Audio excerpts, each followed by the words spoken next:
The industry of the future is calling, and we're answering.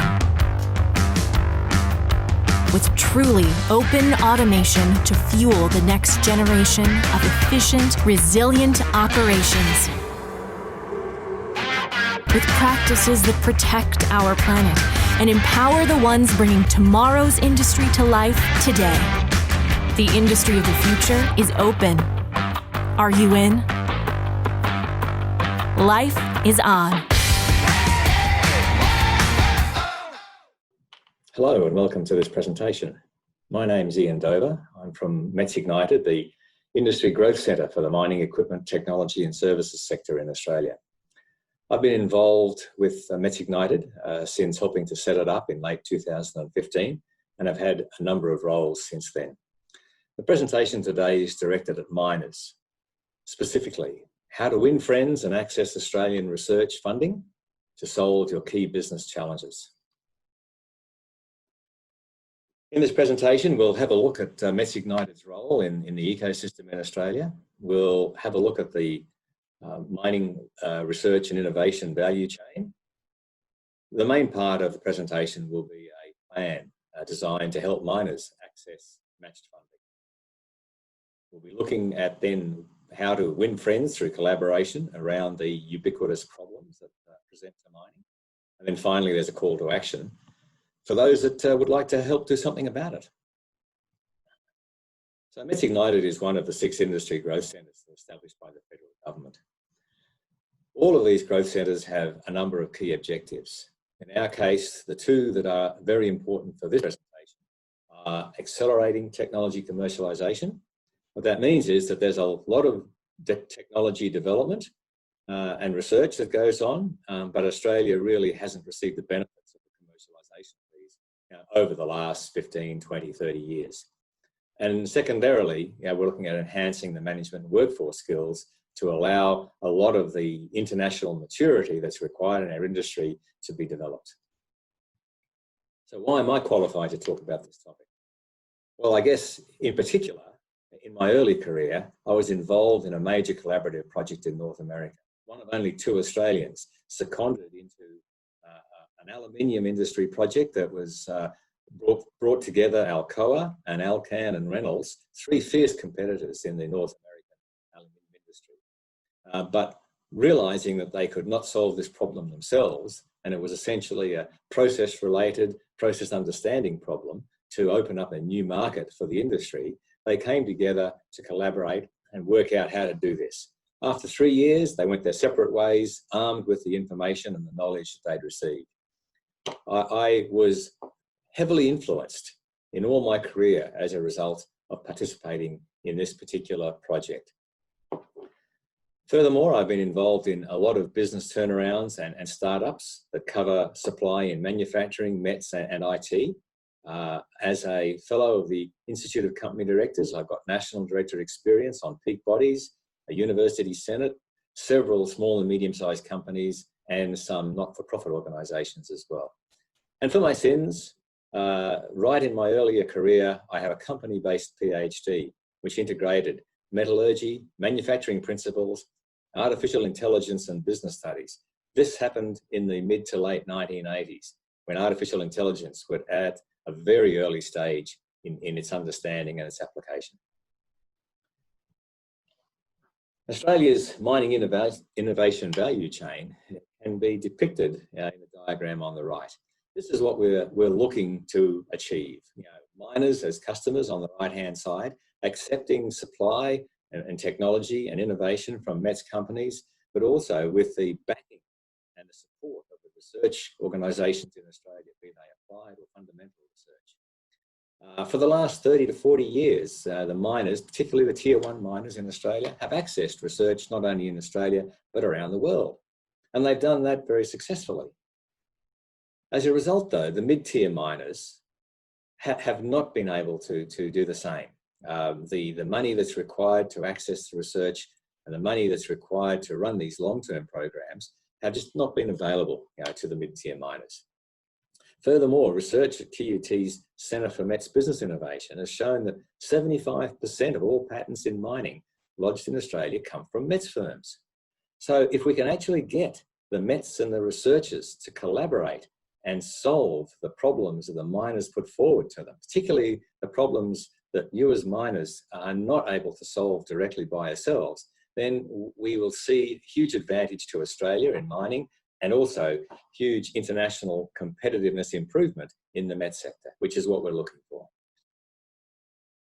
We want to build on our mining DNA in Australia. We have global credibility for over 100 years as smart miners. We're adept at integrating technologies to deliver strong operational performance. This global reputation is also based on our regulatory systems in Australia, delivering worker well-being, safety, environmental performance. We have a wonderful mining and mineral education and research set of institutes. We have a successful background in software technology and the application, really started back in the 70s with Mincom. And we have highly successful remote mining operations, and increasingly with autonomous fleet and remote operation centres. We have high productivity and operational efficiency, some of the best in the world, and we have a very efficient contract mining sector focused on optimising the value chain for mining. International mining companies contract Australian mining personnel to operate mines all around the world, and the development of these capabilities and our international reputation have been built on the thousands of Australians in these innovative and supplier companies. In order to go forward, I just want to introduce a very simple problem-solving approach, one that I've been using for over 30 years. When we ever have a problem, it doesn't matter if it's a crisis in the short term or a long-term research program. We start with understanding what is the situation now. It gives us the ground. We then assume success. And with that success, identify, well, where would we get to?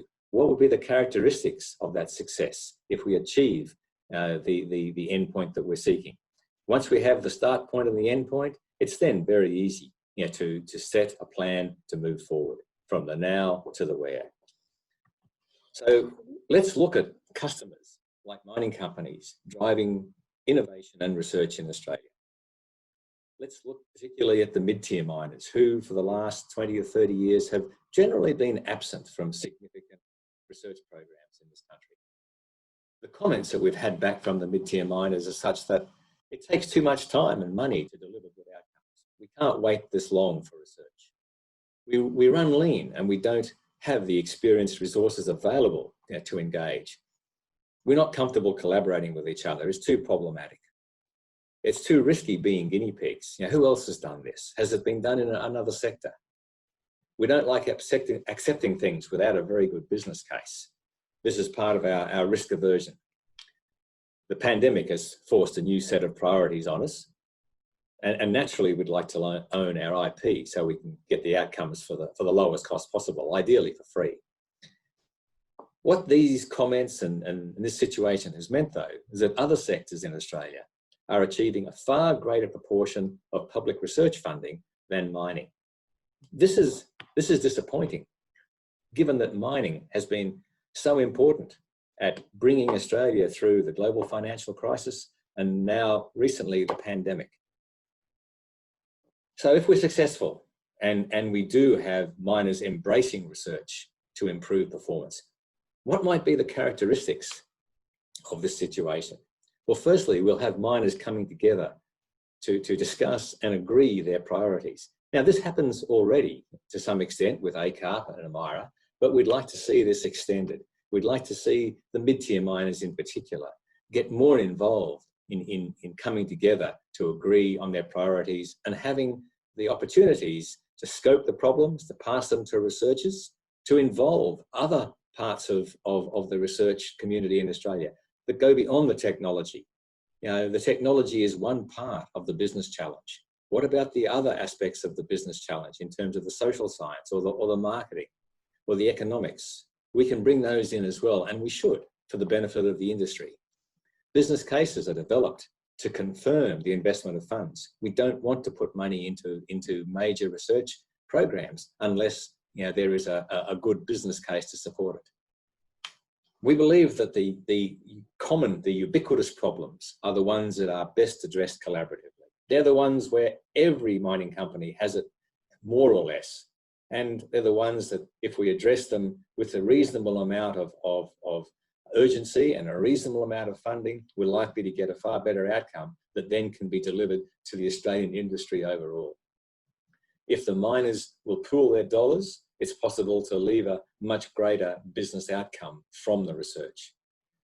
Naturally, the Mets are there to deliver the plug and play outcomes. They need to be looking at the research. They may not be involved directly with the research or the innovation, but they need to be there to understand, you know, when something appears to be commercial, when it's likely to deliver a benefit, you know, to a larger audience than just, you know, one or two or a small number of mining operations. We need to have the research structured to deliver early benefits to industry, and I'll make a comment about that a little later on. We also know that there is stranded research in Australia. This is research that has been done. It may be developed, you know, to quite a high technology readiness level. Now, it could be at a 6 or a 7 even. But for a range of reasons, it's been put on hold. And often these reasons are because of changes in the tier 1 miners, you know, where priorities have changed, where restructures have occurred, and where individuals who have championed certain innovations have moved on. We're suggesting 4 steps in order to move forward. How do we achieve, you know, miners embracing research to improve their performance? Firstly, these miner collaboration forums, where they come together and agree the priority problems to address. There'll be a level of scoping of the problems required, but these can be facilitated with others, you know, so that the miners themselves are not having to put forward huge amounts of their time in order to see this achieved. We need to understand the potential rewards. I make a comment about the recent BHP tailings challenge, where very high level scoping statements were produced, but the level of detail that's come back, you know, from the Mets companies and the researchers has been a surprise at how much can be extracted, you know, from a problem statement in order to deliver a potential solution. And certainly we need to check with IMARC and ACAP to ensure that there is no duplication of any of the work here. Point 2 is the solution proposal. The miners can select the researchers and the Mets to deliver expressions of interest to solve their priority problems, and then review those expressions of interest to determine which ones are most likely to deliver the best outcomes. At the same time, we can seek the relevant stranded research and ensure that we're taking advantage of that, so we don't have to duplicate any research that's gone on in the past. Business cases are important, and these need to be co-developed, you know, by the miners, by the Mets and the researchers. Step 3 then is applying for the match funding. Again, we can use consultants, those consultants that are already involved in developing the bids for the major CRC and ARC programs. Let's bring them in and help them to craft the bids for the match research funds directed towards the mid-tier miners. Of course, we can engage with the venture funds, because many of those will have an interest in the outcomes and may even be able to help fund some of the research. So, point 4, the project delivery if the bid is successful. Plan the research, make sure that there's no overlap with ACAP and IMARC. However, if unsuccessful, then perhaps we need to reapply or else seek alternative financing opportunities on the back of the robust business case that's already been developed. What sort of problems might we focus on to be solved collaboratively? Now, there's a list here. I won't go through them all. You can scan them as I'm talking now. But exploration analytics, you know, to maximize net present value or to extend mine life. Looking at energy solutions. Interoperability is an ongoing issue, not just within specific OEM systems, but more generally to integrate all sorts of technology in mining operations. We've got the issue now in more recent years of mine rehabilitation and closure performance. The environmental and social performance issues are becoming far more important, and maybe these are the ones, because they're common to many of the mining operations, maybe these are the ones that we should be starting with in terms of collaborative approaches to major research funding. Management and repurposing or avoidance of tailings already. We're seeing things happening around the world as a result of the focus on this particular issue. There will be others of interest to you. Why not bring them forward to see whether other miners, other collaborative miners, would have an interest in coming together to solve these problems?